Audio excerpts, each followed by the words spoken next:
Hi everybody. In this video we're going to read the next chapter of Meet the Gecko.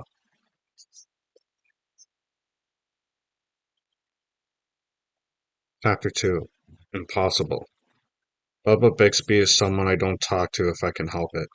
He's big, he's mean, he's got breath like moldy onions, and believe me, he's not afraid to use it. Bubba used to make fun of everyone and everything. Then I turned into Shredderman. Caught him in the act of bullying and stealing. I posted his crimes and his big butt on the World Wide Web and challenged him to change his ways or pay. My teacher, Mr. Green, says it's been a partial success. He says all the teachers watch Bubba more closely. He says Bubba is showing signs of maturing, and that if we keep working at it, someday we'll find the key to his kindness.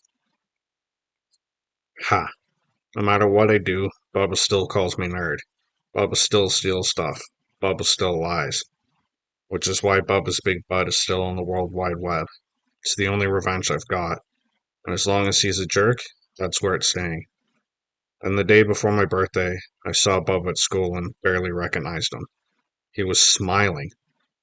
Bubba has lots of teeth, dirty, fangy teeth. And when he smiles, it's more like a big dog snarling. So normally when Bubba Bixby smiles, kids run. But this smile was different. It was happy. He was talking to his friends, Max and Kevin, acting like he just found $1,000,000. His hands were waving in the air. His eyebrows were flying up and down. His ears looked like they were trying to flap. I wasn't the only one who noticed it.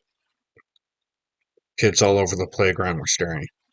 They were circling around him, a safe distance away. Nobody knew what to think. Nobody had ever seen Bubba Bixby look like this before. Then I heard Ian McCoy say to his friend Vinny, "Wow, is that weird or what?" I did a few steps on my power walk until I was right next to Ian.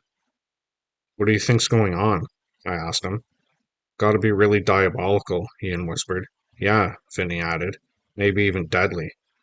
"Whatever he's planning," Ian said, "I hope I'm not on the receiving end of it." Then Vinny snapped his fingers and said, "Hey, maybe he's figured out who Shredderman is." Double O. I tried to act as cool as I asked. You think so?" "Yeah," Ian whispered. "That must be it. What else would make the Bubmeister that excited?" Ian and Vinny walked off, leaving me to sweat bullets alone. What if they were right? What if he'd figured it out? What if this was my last day on planet Earth? I watched Bubba a little while longer, then decided that there was only one way to find out. I took a deep breath. I snugged on the straps of my backpack.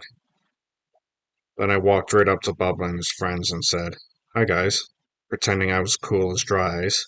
"What's going on?" Bubba stared at me. "Who's this guy?" he said to the other two, pretending that he'd never seen me before.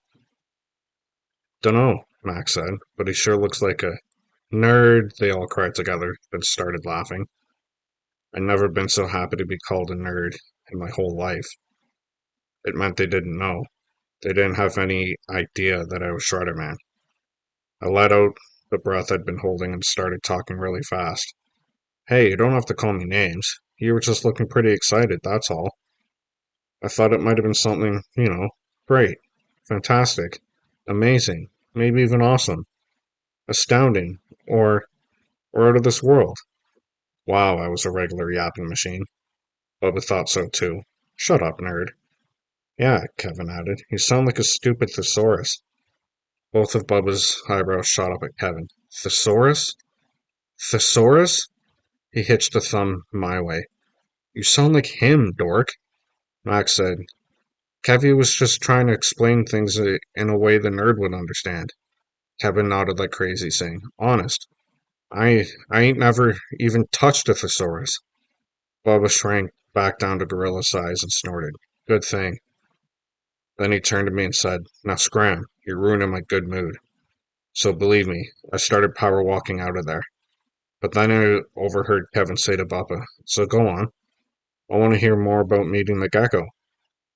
I came skidding to a halt and froze for a whole nanosecond. Then I threw my power walk in reverse and asked, "Did you say you were going to meet the gecko?" I said scram, Bubba shouted. Yeah, Kevin said. Scram, nerd. But, but, are you really gonna meet the gecko? How? A crazy part of me wanted to tell them that I was going to meet him the next day for my birthday. Max leaned in at me and said, He'll figure out a way, nerd. He's like his #1 fan. I almost said, No, he's not, but then they all shouted scram, so I zoomed out of there. But still, I couldn't believe it. This was impossible. Or at least, the weirdest thing since the discovery of quartz. Bubba Bixby and I had something in common.